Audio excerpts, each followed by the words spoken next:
Good morning all of you. तो ये design of steel structure का हमारा फोर्थ लेक्चर है, जिसके हम देखेंगे चैनल सेक्शन के बारे में। तो चैनल सेक्शन होता क्या है और कहाँ पर यूज करते हैं? तो they are used as purlins और कॉलम्स। चैनल सेक्शन को कहाँ पे यूज करते हैं? They are used they are used as as purlins और और कॉलम्स। पर्लिन्स और कॉलम्स में यूज करते हैं। अब बात यह है कि पर्लिन्स क्या होता है। देखो थोड़ा सा हम देख लेते हैं यहाँ पे कि पर्लिन्स क्या होता है। हम डिटेल में आगे बात करेंगे जब हम ट्रस वगैरह पढ़ेंगे, लेकिन पर्लिन्स होता क्या है। Perlin is a beam in A roof truss. Perlin को किस तरह डिफाइन करेंगे? Perlin is a beam in in in roof truss which support the roof which which which support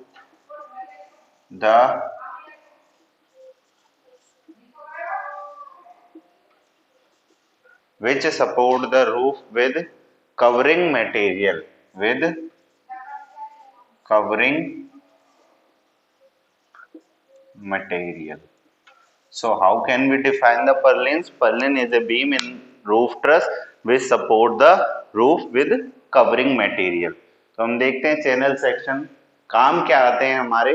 काम आते हैं कैसे? पर्लिन और कॉलम्स में काम आते हैं। ठीक है।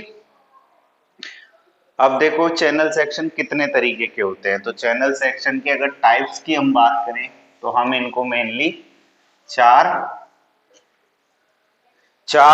पार्ट्स में डिवाइड करते हैं। पहला है ISJC। फर्स्ट जिसको हम बोलते हैं वो है हमारा ISJC। सेकंड जो है इसके अंदर वो है ISLC। थर्ड जिसको हम बोलते हैं उसको बोलते हैं ISMC। और जो फोर्थ है उसको हम बोलते हैं ISSC। अब आपको शॉर्ट नाम दिया हो और ऑप्शन में पूछ ले कई बार कि फुल फॉर्म बताइए चैनल सेक्शन की, तो देखो जे का मतलब होता है जूनियर, जे का मतलब जूनियर और एल का मतलब लाइट। तो क्या होगा? Indian standard junior channel section. इसको हम क्या बोलेंगे? Indian standard junior channel section. इसको क्या बोलेंगे? Indian standard light channel section. तो देखो जे को क्या बोलेंगे? Junior channel section. एल को क्या बोलेंगे? Light channel section. M4 होता है मीडियम। तो Indian standard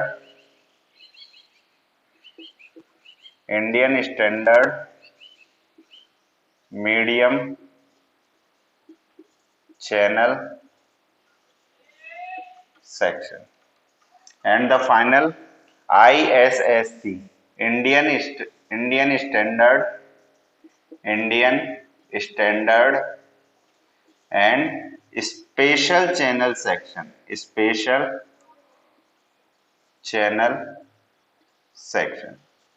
So here are the four types of channel section. First is ISJC, Indian Standard Junior Channel Section. Second is ISLC, Indian Standard Light Channel Section.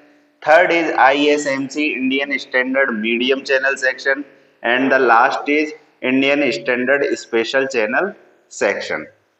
तो इस तरीके से हम channel sections को चार पार्ट्स में divide करते हैं। अब हम चलते हैं, इसके अलावा दो तरीके के सेक्शन और होते हैं। एक बोलते हैं बॉक्स सेक्शन और एक होता है फ्लैट सेक्शन। तो हम इसी में देख लेते हैं।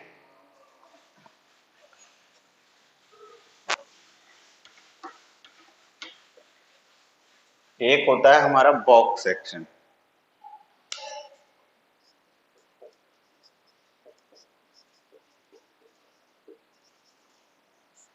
किस टाइप का होता है?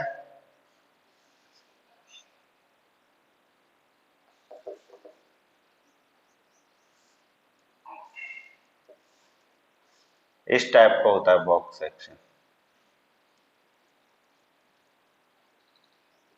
इस टाइप से बॉक्स सेक्शन होता है, और ये कहाँ पे यूज करते हैं हम? कॉलम्स के अंदर। They are used in columns. Box section को कहाँ पे यूज करते हैं? कॉलम सेक्शन, कॉलम में। और फ्लैट सेक्शन होता है, एक होता है हमारा जिसको हम बोलते हैं फ्लैट सेक्शन। इस फ्लैट सेक्शन को कहाँ पे यूज करते हैं? तो हम लिखेंगे used in lacing and battens. तो जब हम लेसिंग और बैटन्स पढ़ेंगे तब हम उनके डिजाइन में फ्लैट सेक्शन को यूज करेंगे। और इस फ्लैट सेक्शन का जो फॉर्म है उसको बोलते हैं हम ISF। इसको हम लिखते हैं ISF। इसको लिखते हैं हम इंडियन स्टैंडर्ड फ्लैट सेक्शन। तो दो और होते हैं जैसा हमने देखा अभी, एक होता है बॉक्स सेक्शन और एक को हम क्या बोलते हैं? Flat section. जो बॉक्स सेक्शन है उसका यूज कहाँ पे करते हैं? कॉलम्स में। और फ्लैट सेक्शन का यूज कहाँ पे करते हैं? लेसिंग और बैटन्स में। फ्लैट सेक्शन किस तरीके का होगा? इस तरीके का। इस तरीके की कोई भी एक प्लेट होगी उसका यूज करते हैं। उसके बाद चलते हैं हम permissible stress in steel structure. कि परमिसिबल स्ट्रेस कैसे निकालते हैं? Maximum load carrying capacity without deformation, उसको ही हम क्या बोलते हैं? परमिसिबल स्ट्रेस बोलते हैं। तो हम देखेंगे what is permissible stress in steel structure.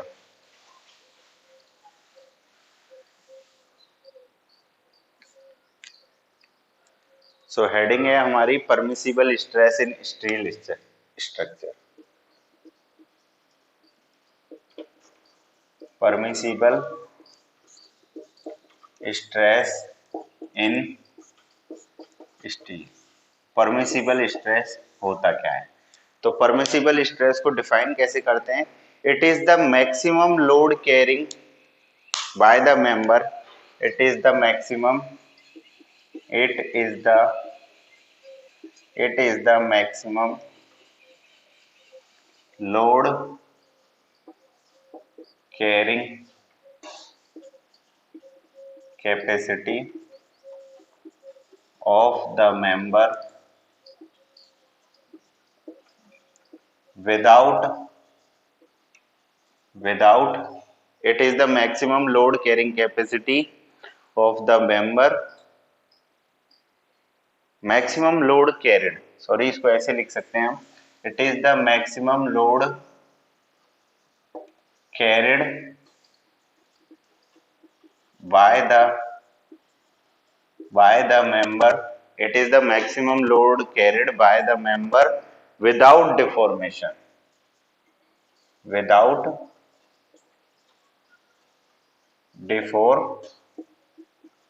deformation मतलब किसी भी बॉडी पे जो मैक्सिमम लोड कैरिड होगा, ये कोई भी एलिमेंट है, इस पर कोई लोड लग रहा है W, तो ये W कब तक कैरी, वो मैक्सिमम परमिसिबल स्ट्रेस को हम कैसे लिखेंगे? कि जब तक इस बॉडी में फ्रैक्चर नहीं होना चाहिए, क्रैक डिफॉर्मेशन नहीं होना चाहिए, और ये लोड सेटिस्फाइड कैरिड हो जाना चाहिए इस मेंबर के द्वारा। ठीक है, तो हम इसको कैसे डिफाइन करते हैं परमिसिबल स्ट्रेस को?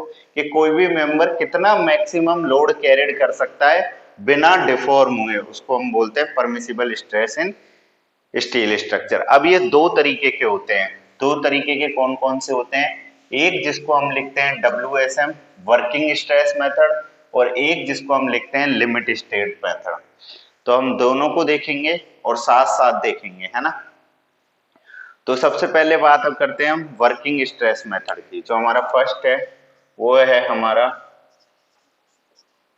Working stress method. So what is working stress method? Working stress method, it is assumed that member can carry load up to elastic limit, hence member will be designed such that they can resist less load as compared to maximum capacity. क्या assume करते हैं इसके अंदर? सबसे पहले तो कि member can carry load up to elastic limit. Working stress method में पहली लाइन हम क्या लिखेंगे? member can carry load up to elastic limit. सिर्फ इलास्टिक लिमिट तक ही ये लोड को कैरी कर सकता है. जैसे ही ये लिमिट क्रॉस होगी तो ये कैरी नहीं कर पाएगा. ठीक है. Hence member will be designed such that they can resist less load as compared to maximum capacity. अब अगर इसको हम इलास्टिक के लिए कर रहे हैं डिजाइन, तो ये क्या होगा? जो लोड कैरिंग कैपेसिटी है वो कैसी होगी? कम होगी मैक्सिमम कैपेसिटी के. जो उसकी मैक्सिमम कैपेसिटी है उससे क्या होगी? कम होगी. और जो वर्किंग स्ट्रेस है इसमें निकालने का जो फॉर्मूला होता है वो होता है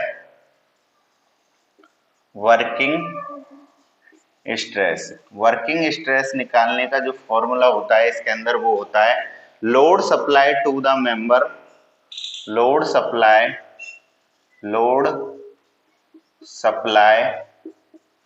to the member upon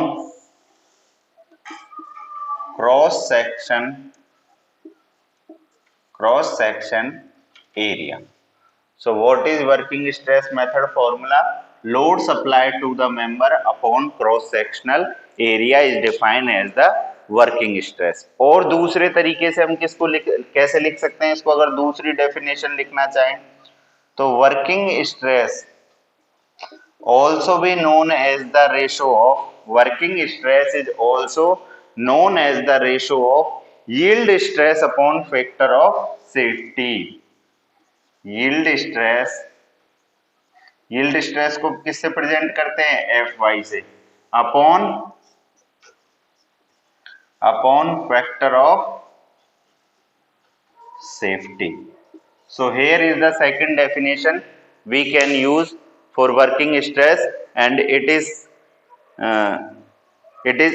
states that working stress is the ratio of yield stress upon factor of safety. अब फैक्टर ऑफ सेफ्टी की जो वैल्यू है वो क्या लिखी है मैंने? Yield stress upon working stress बराबर होता है yield stress upon factor of safety. अगर मुझे फैक्टर ऑफ सेफ्टी निकालना हो तो यहां से फैक्टर ऑफ सेफ्टी की डेफिनेशन क्या हो जाएगी? Yield stress upon working stress. तो हम इसको भी एक बार देख लेते हैं. अगर हमें FOS निकालना है, अगर हमें क्या निकालना है? Factor of safety. तो हम फैक्टर ऑफ सेफ्टी के लिए क्या करेंगे वर्किंग स्ट्रेस मेथड में? अगर हमें वर्किंग स्ट्रेस दे दिया हो और यील्ड स्ट्रेस दे दिया हो तो हम लिखेंगे factor of safety equal to yield stress upon working stress.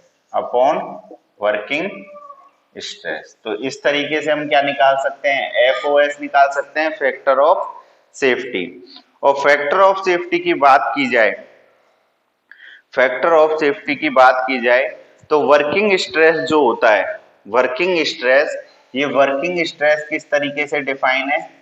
Working stress define in two parts. एक तो होता है एक्सियल के लिए, एक होता है बेंडिंग में. तो एक्सियल में तो लेते हैं 0.6 Fy और इसमें लेते हैं 0.67 Fy. एक में तो लेते हैं 0.6 Fy, एक में लेते हैं 0.66 Fy. कितना लेते हैं? 0.66 Fy. अगर यहां से मैं फैक्टर ऑफ सेफ्टी निकालना चाहूं, तो FOS बराबर क्या होगा? एक्सियल में अगर मैं फैक्टर ऑफ सेफ्टी देखना चाहूं तो एक्सियल के अंदर क्या होगा? Yield stress Fy upon 0.6 Fy, यही करूंगा मैं. तो यहां से जो फैक्टर ऑफ सेफ्टी आएगा एक्सियल स्ट्रेस के अंदर वो कितना आ जाएगा? 1.67. और अगर मैं बेंडिंग के केस में देखना चाहूं कि बेंडिंग में फैक्टर ऑफ सेफ्टी कितना लेना होगा, तो Fy अपॉन 0.66 Fy, तो ये कितना आ जाएगा हमारे पास, ये आ जाएगा 1.50, दिस इज द 1.50। तो फैक्टर ऑफ सेफ्टी की वैल्यू जो एक्सियल और बेंडिंग के केस में होती है, मतलब एक्सियल स्ट्रेस अगर हम निकालें, एक्सियल स्ट्रेस की बात करें और यहाँ पे बेंडिंग स्ट्रेस की बात करें, तो फैक्टर ऑफ सेफ्टी जो हम लेते हैं वो लेते हैं 1.67 और 1.50। ठीक है, एक्सियल टेंशन और कंप्रेशन दोनों में काम करता है, ये किस किस में बात काम करेगा, कंप्रेशन में भी और टेंशन में भी। ऐसे ही ये दोनों हैं जो किसमें है, ये भी कंप्रेशन में भी है और किसमें है, टेंशन में भी है।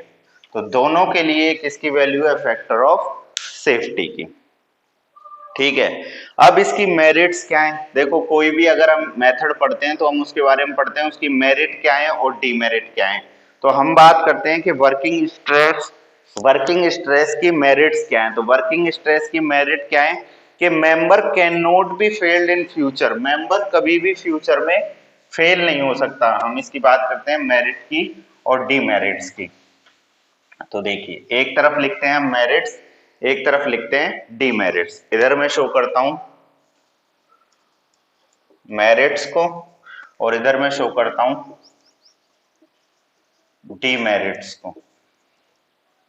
ठीक है, तो देखो मेरिट क्या है, इसकी मेरिट्स क्या है, फायदे क्या है, फायदा है कि member can not failed in future, member can not failed in future. क्यों नहीं फेल होगा फ्यूचर के अंदर, अब ये ऑप्शन उठता है कि भाई आपने तो लिख दिया मेंबर फेल नहीं होगा फ्यूचर में, लेकिन क्यों नहीं होगा, तो उसका मैंने अभी अभी तुम्हें बताया था कि वर्किंग स्ट्रेस मेथड में क्या होता है कि जो मेंबर है वो केवल लोड को कैरी करता है कहां तक, इलास्टिक लिमिट तक, इलास्टिक लिमिट तक ही लोड को कैरी करता है, उससे ऊपर करता ही नहीं है।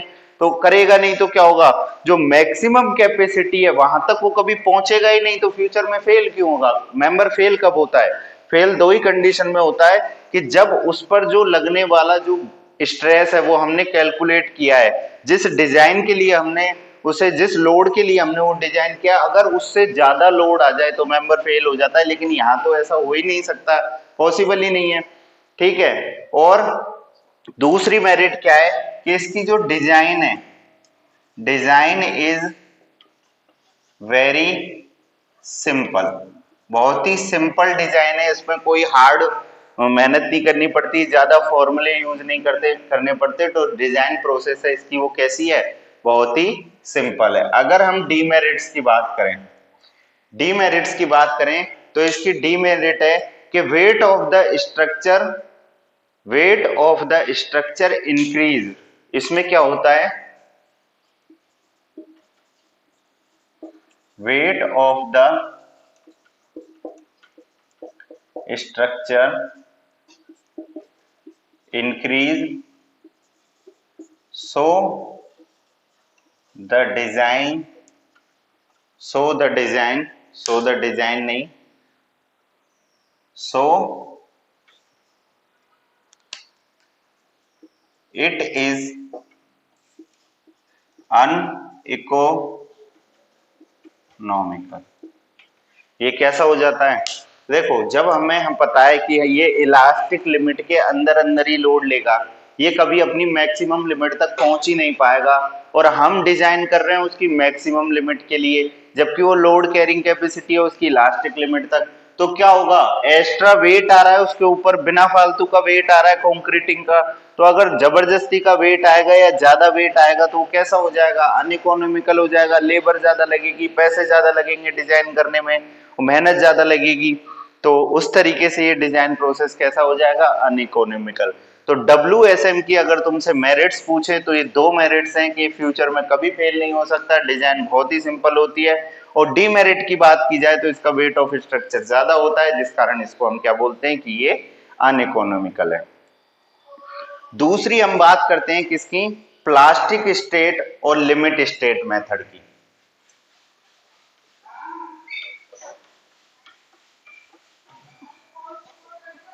सेकंड जो हमारा है वो है प्लास्टिक स्टेट और लिमिट स्टेट मेथड, जिसको हम बोलते हैं सेकंड प्लास्टिक स्टेट और इसी का दूसरा नाम है लिमिट स्टेट मेथड, या इसको हम शॉर्ट में बोलते हैं LSM। क्या बोलते हैं? LSM, और उसको हम क्या बोलते हैं? WSM। तो LSM क्या है? The design of the member में touch the plastic range and factor of safety will be desired for each loads by considering load combination and strength serviceability, hence it is called as partial factor of safety। इसके अंदर क्या करते हैं? Full factor of safety ना लेके हम सबसे पहली चीज क्या यूज करते हैं इसमें कि फैक्टर ऑफ सेफ्टी जो लेते हैं हम पार्शियली फैक्टर ऑफ सेफ्टी लेते हैं, पार्शियल फैक्टर ऑफ सेफ्टी लेते हैं। ठीक है, पहली बात तो ये हो गई कि पार्शियल सेफ्टी फैक्टर लेते हैं। दूसरी चीज ये है कि जो डिजाइन प्रोसेस है वो कहां तक है? प्लास्टिक रेंज तक। जो लोड कैरिड है, load carried up to plastic range, plastic range तक लोड कैरिंग कैपेसिटी रहती है इसकी। ठीक है, और कंसिडरिंग लोड कॉम्बिनेशन, सारे लोड की कॉम्बिनेशन और स्ट्रेंथ सर्विसिबिलिटी को डिजायर रखा जाता है। ठीक है, इसके अंदर अब इसके अंदर जो डिजाइन लोड का फॉर्मूला है, इसके अंदर जो फॉर्मूला है किसका? डिजाइन लोड निकालने का। वो फॉर्मूला क्या है देखो, तो इसके अंदर जो डिजाइन लोड निकालते हैं वो निकालते हैं corresponding characteristic load, corresponding characteristic load upon partial factor of safety. तो इसके अंदर जो हम डिजाइन लोड निकालते हैं वो कैसे निकालते हैं? Corresponding characteristic load upon partial factor of safety. अब पार्शियल फैक्टर ऑफ सेफ्टी की बात करें तो दो चीजों के लिए होता है, एक होता है कंक्रीट और एक होता है स्टील। तो जो कंक्रीट के लिए लेते हैं वो तो लेते हैं 1.5 और इसके लिए लेते हैं 1.15। ये किसके अंदर वैल्यू बता रहा हूं मैं आप दोनों को? ये दोनों वैल्यूज किसके लिए हैं? LSM के लिए। LSM में जो पार्शियल फैक्टर ऑफ सेफ्टी जो हम यूज करते हैं वो कंक्रीट के लिए तो 1.5 और स्टील के लिए 1.15। और यही चीज अगर मैं WSM में बात करूं तो WSM में जो कंक्रीट के लिए यूज करते हैं वो तो करते हैं 1.8 और जो स्टील के लिए यूज करते हैं वो करते हैं 1.3। ठीक है, तो ये हम अपने नेक्स्ट लेक्चर में और इनको डिटेल में देखेंगे कि इसके प्लास्टिक स्टेट और लिमिट स्टेट के अंदर क्या हम किस तरीके से डिजाइन प्रोसेस करते हैं और कैसे इनको कंसिडर करके चलते हैं। तो मिलते हैं नेक्स्ट लेक्चर में। Thank you so much.